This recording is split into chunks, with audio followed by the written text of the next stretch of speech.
Welcome back to the Whatnauts Reactor Core. My name is Kyle Springer, and I am joined by Melissa Wilkinson, who apparently just recharged her mall energy, so she says. I have to go to the mall every once in a while for mall power, and they store that mall power inside me. One ring to roll the mall. Right? Yeah. Exactly. We are here to talk about Hawkeye episode 5, which just came out today. We got one more episode after this, and I'm so excited. This is going to be good. And we got Spider-Man. I'm going to go see it tomorrow. So I'm super excited about that. And I know you're seeing it on Friday. So yeah, lots of exciting things happening right now. It's pretty cool. Good stuff. Melissa, this is episode 60 of the Reactor Core. And like I said, we are talking about Hawkeye episode 5. What did you think of Hawkeye episode 5? How'd you like it? This was interesting. This opened in a very interesting place, somewhere I didn't think we were going to go, something I didn't think we were going to see.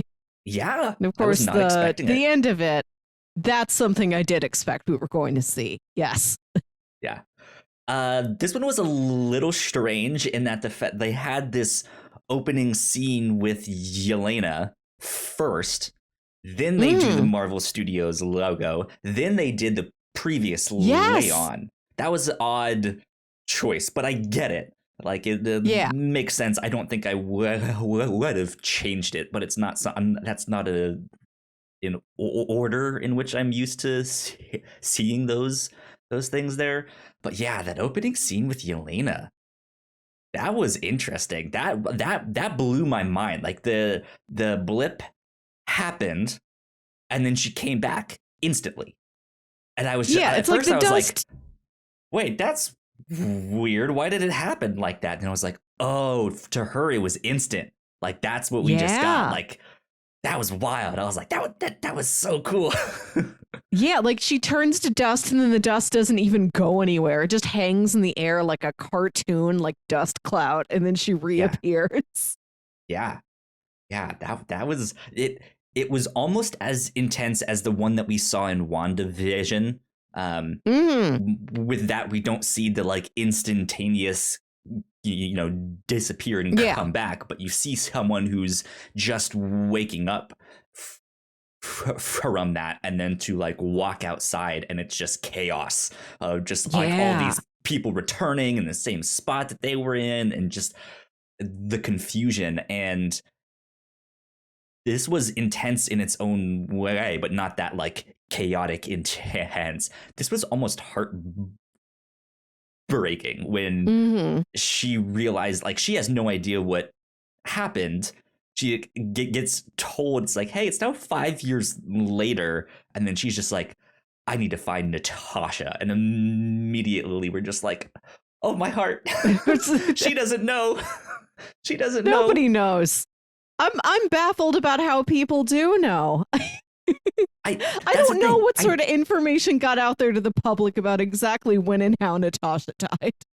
I don't know if the fact that she sacrificed herself got out there. If it's just like, hey, it seems like that is not known in the midst of this. Yeah, so I don't know that many people outside of the Avengers themselves know exactly what happened there.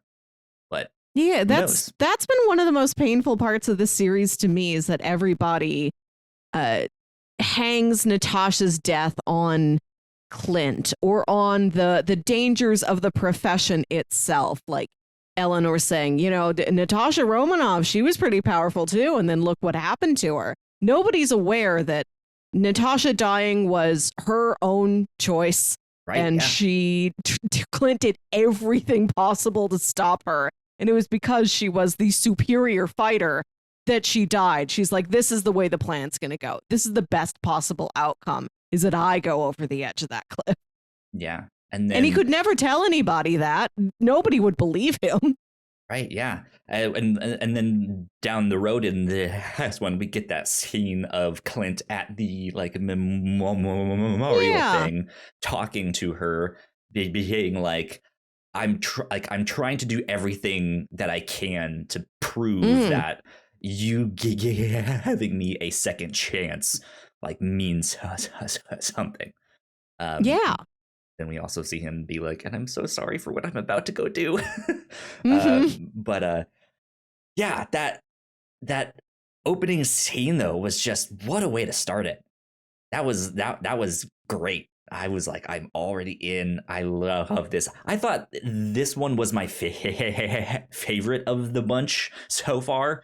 Um, I liked the more intense conversations that were happening Yeah. there, which is more kind of like what we got in Loki, which I enjoyed a lot, where Mm. they do have these deeper conversations about who they are or what they believe or why do you believe Clint is as good as he says he is? Don't you know he killed a bunch of people? Mm. Um, and like those it's those discussions for me that really dig into the characters and the lore and just kind of their reasons for doing all of the big fight scenes and the stuff that we see down the road, and stuff like that. So I loved this one, but I Mm-hmm. also felt like this one is the one that fits in the least with the rest of the show. Like this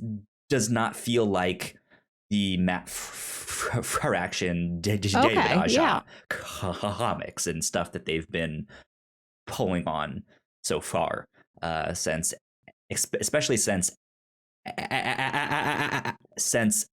Maya's story is not in that. That's in a Yeah. completely different run. So felt different, but I'm okay with that.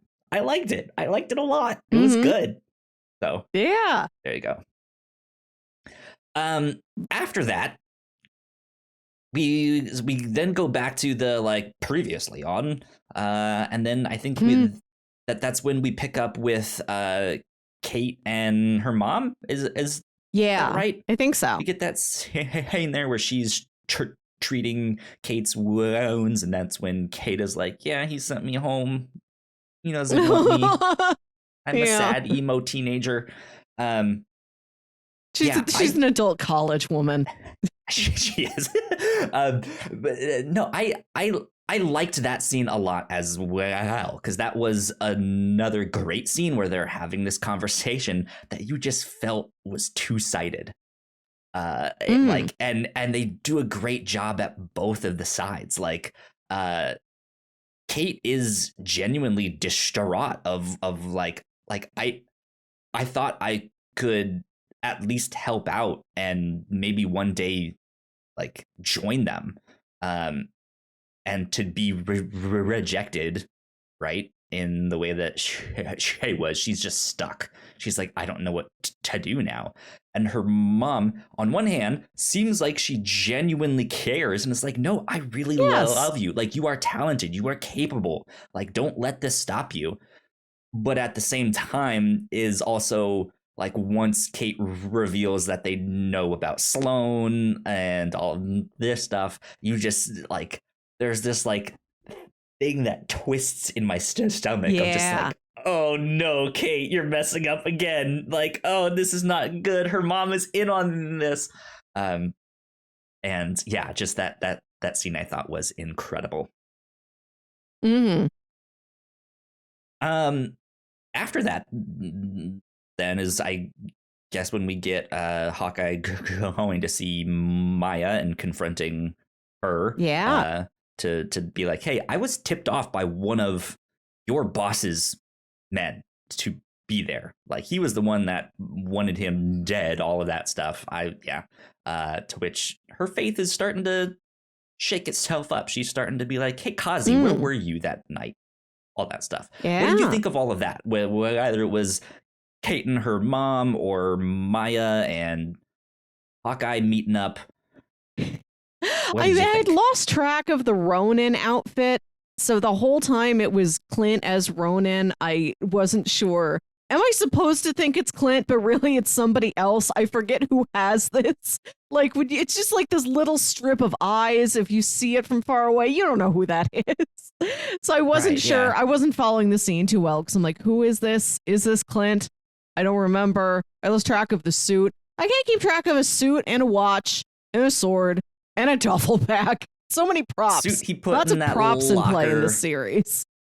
like at the start, but I was sure we were gonna like have it be revealed that it was Kazi in the suit that night. Like he was borrowing the suit and framing Hawkeye or something like that. I was imagining it would have gone that route, but that seems to not be the case. No, it was in fact Clint.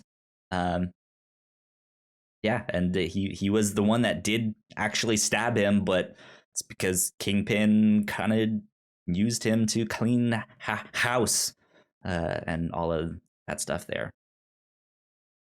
So, yeah, and Clint takes off his mask. He reveals himself to Maya, and he says, "Don't come near me or my family." He's like, "I want out of this. I won't hurt you anymore unless you come after us." And I think that was very. It's imposing, it's intimidating, but I also like that he thinks well enough of Maya that he says, I believe I can trust you with showing you my face to show you, like, I'm a guy. I have a family. It's me. There's somewhere I have to go. Please just let's leave each other out of our lives. Let's just not do this anymore. I trust that you will see this. And on the off chance that you don't, look at all my Ronin fighting. That was a very good fight. I think we didn't see Ronin. Well, he does the hand-to-hand combat. He fights Hiroyuki Sanada, but I don't. There's so much stuff going on in Endgame, I forget that that's part of it. It's like, boy, Ronin's very good at this. He is. He's very talented, that's for sure. Yeah, no, he has kind of an understanding of Maya and the position that she's in, right? He knows what it's like to be used as a weapon, to be manipulated in that way. But he also now understands the value of having that second chance, right? And I think that's what he's trying to extend to her, of just like, hey, like, let me give you a second chance. Like, go do something else, right? Just forget about me. It sucks what happened, but I was being used at the time. It was nothing personal. It was not because I hated your dad and he owed me $10 or something. It was your boss wanted him dead, and got the information to me to go kill this person and do that and do this, and you just happen to be right there. So interesting stuff for sure. The real meat of the episode, or I guess the real macaroni of it, is Kate and Yelena's conversation. I love that Yelena's so insistent on Kate eating the macaroni as, look at me, look at this normal human thing I did. I made a box of macaroni just like any human person can. She's somebody who wasn't raised macaroni. as a spy. Right. She's like, try this thing. Let's engage in like a normal social activity together. Like, that's something we saw in the Black Widow movie. Like, she's more open to embracing traditional like family and friend dynamics. That's something she really seeks out. And also, that she can look at Kate and tell, no, you need to eat. Like, I've been in the boat you're in.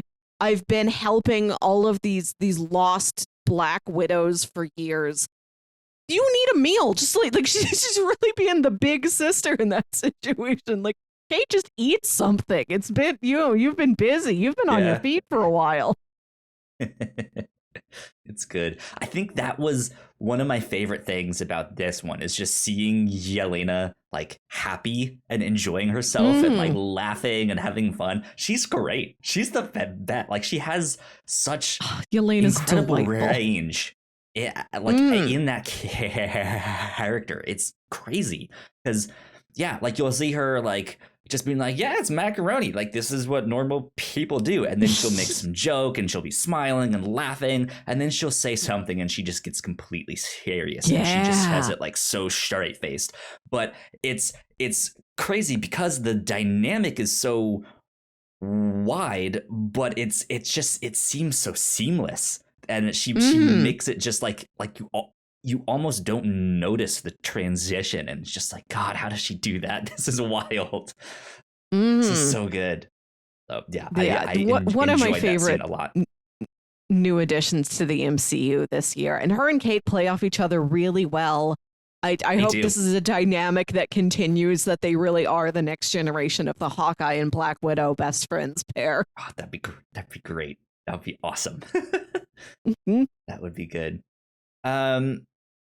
So yeah, then I guess after Yelena jumps out the window, this is when we right, she literally just like straps something on the wall and then just like falls backwards, then back and falls out. Yeah, and imagine like being on the sidewalk and looking up and seeing someone just falling out the window like that. You're like, oh my God, what? And then she like runs off and just like, what did I just witness? Christmas miracle. That'd be wild. Yeah. But yeah, after that, I guess we catch up with Hawkeye again, who goes to see Grills, who is like, dude, you can stay on my couch, whatever you need. I can look after the dog a little bit more. Good for him for taking care of the dog, because they were just leaving him in apartments with like, here's a slice of pizza, I guess. This is dog food. I don't know if at any point in the series the dog has eaten actual dog food. I don't think he has actually had like real dog food. He's just like, here's pizza, here's this thing, here's that. But then eventually, how is it that so it's then when Hawkeye goes to see Maya, that's when Kate eventually catches up to them by tracking his phone. So yeah, then that's when they kind of discuss things like, hey, Yelena stopped by my place. Apparently that's Natasha's sister. And he's just like, oh fuck. Like, this is not good. And yeah, then we get that scene where they're back at the apartment and Yelena texts Kate, because of course she somehow has her number and stuff from all of her she knows her full name. Research. Yeah. Dear Kate Bishop. Yeah. Kate Bishop. Yeah, I found out who hired me. And I like this chain that she knows she got her orders from Val, but she's not sure. Why did Val send me on this? Who told Val to ask me to kill Clint? What are the missing pieces here between me and this? We find out that it's Eleanor and Kingpin.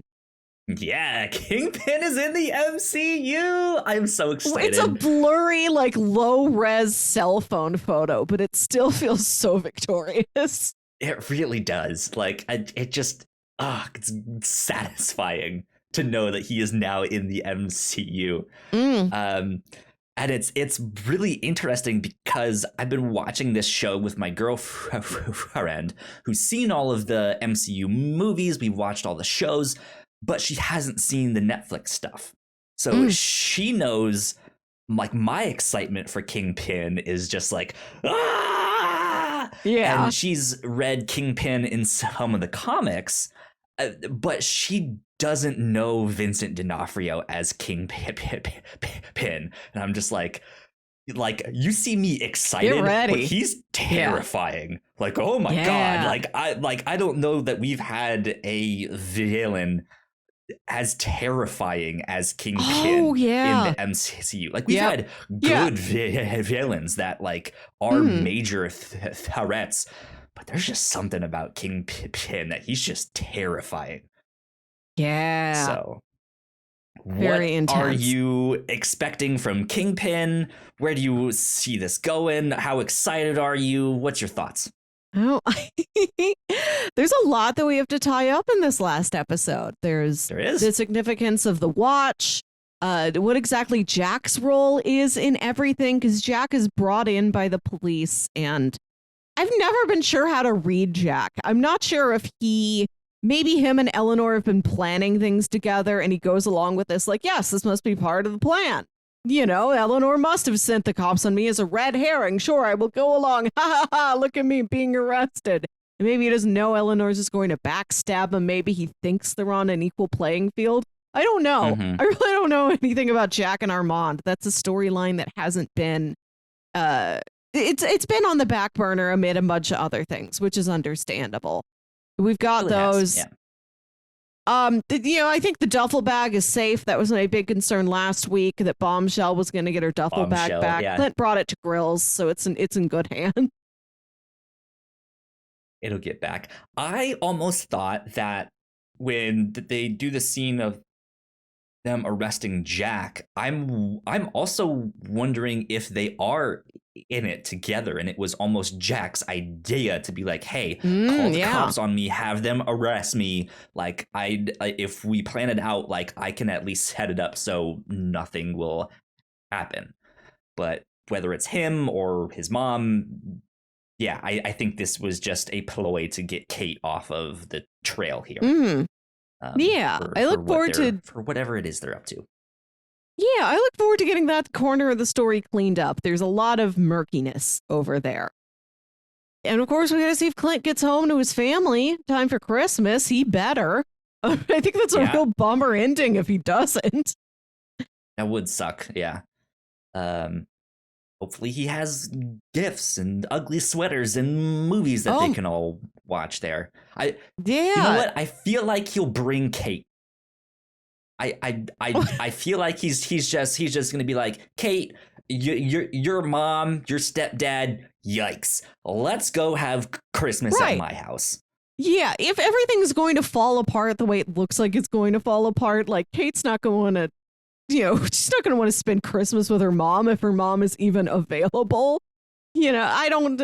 She must have friends. There's the friends who dared her to knock over the bell, but I don't know who else she would be with at Christmas. I think that aunt's still gone. I don't know where that aunt is. We may never see her. Chances are looking slim Ant-Man on 3, Aunt. Quantum Mania. Where's the Ant-Man 3? I think I think it would be incredibly sweet if he brings Kate back to his place for Christmas, and then when everyone's like, wait, who's this? He introduces her as Hawkeye, and is like, this is Hawkeye, and you can just see her face like, he called me Hawkeye. Like, it's Christmas. It's a Christmas miracle.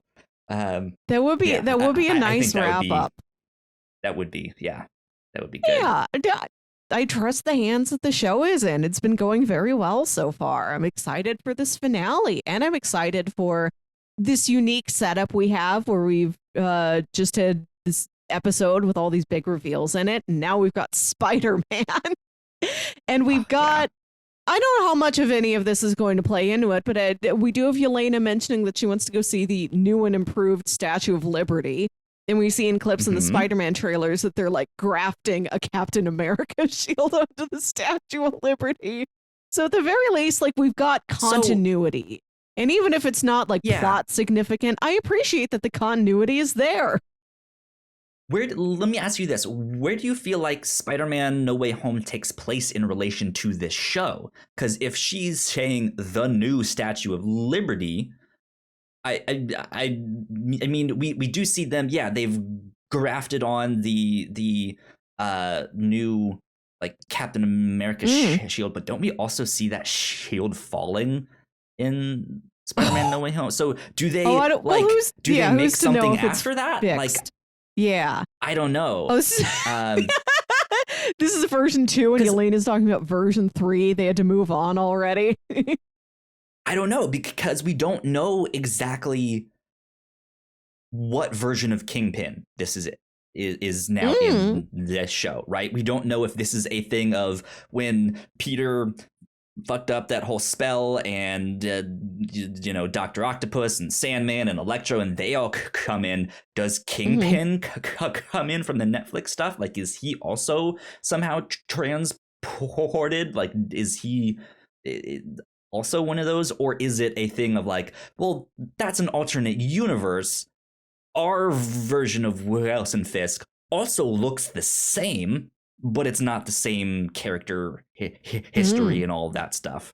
Or is it? I don't know. There might be another explanation out there, but yeah, I don't know if everything is going. All these new characters who are going to be introduced, or characters that we know must have existed out there, like these Netflix characters, if they're all going to be introduced under the premise that we have in the Spider-Man corner of things, where there's a multiverse, or if they're going to go with the explanation of, yeah, some people come over through a multiverse. He's just been here and we just haven't seen him before. I mean, well, there's always been a Wilson possible. Fisk. Yeah. It's possible that the Netflix history could remain intact. It's just one of those things that they don't really mention, or they like vaguely mention or refer to. Kind of like how in the Netflix Daredevil shows, basically the only thing they reference is the attack on New York. They barely even say that it's the Shatari, it was aliens from another world. Yeah. It was just the attack on New York, right? They're like, oh yeah, he used to be mayor of New York that one time. Maybe he still is. I don't know, but like that's the thing. Like maybe it happened and they just don't mention it, because the Netflix stuff is also, we know it starts as a result of the attack on New York here. That's why in that like first scene in Daredevil, all of the crime bosses are like, all right guys, this is our opportunity, let's take over since the place is destroyed. Like but after that, we don't necessarily know how long it takes those events to take. Like, does Daredevil season 3 happen around the same time as the Sokovia Accords, or Endgame, or something else? We don't know. So yeah, it's gonna be interesting to see what they do with Kingpin, and I'm excited. I'm stoked. Yeah, I'm happy that we've got this street level threat in play. I was thinking today about how at the beginning of the year, it was like Mephisto madness. Is Mephisto coming? Will we see him? And we hadn't even, like, Kang and Kingpin were like these distant blips on our radar. The end of the year, like, those are the biggest deals. I just think about how much has been accomplished in the MCU over the last year.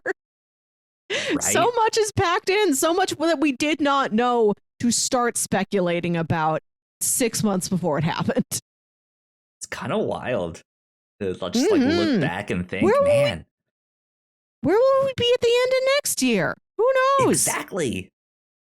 Next year, we might all be wild about Namor. Maybe Namor's here now. Anybody could be here. God, yeah, that'd be wild. I hope that all this multiversal stuff, is somehow how we get the X-Men, how we get the Fantastic Four, whether it's that they want to study it or they're brought in from another multiverse or who knows what. There's just it's I feel like the main thing that the MCU has done this year is just break the door wide open to anything can happen now. Great. So anything. Good stuff. Whew, Melissa, we got one more episode of Hawkeye next week. I'm excited. Yeah. Here's the deal. So next week, I am traveling on the Wednesday that this comes out. I probably won't get to watch Hawkeye until like later that night. So we probably won't get to record our reaction until that next day on Thursday. but I'll keep Melissa. I'll keep you posted, and I'll announce it on Twitter if we have to be like, "Hey, we're gonna record our reactions tomorrow instead," or stuff like that. But yeah, keep an eye out for that because I will be taking my mic and probably won't take my expensive camera, but I'll take my webcam since that's smaller and I can just stuff that in a bag there. But yes, we will have our reactions up as soon as we can for Hawkeye. The finale. I'm so excited. I cannot wait. It's gonna be good. It's gonna be fun. But do you have final thoughts on the penultimate one here? Oof. I don't know. I've been devoting a lot of brain space to Spider-Man. So talk to me Saturday after I've seen Spider-Man and my head is more clear.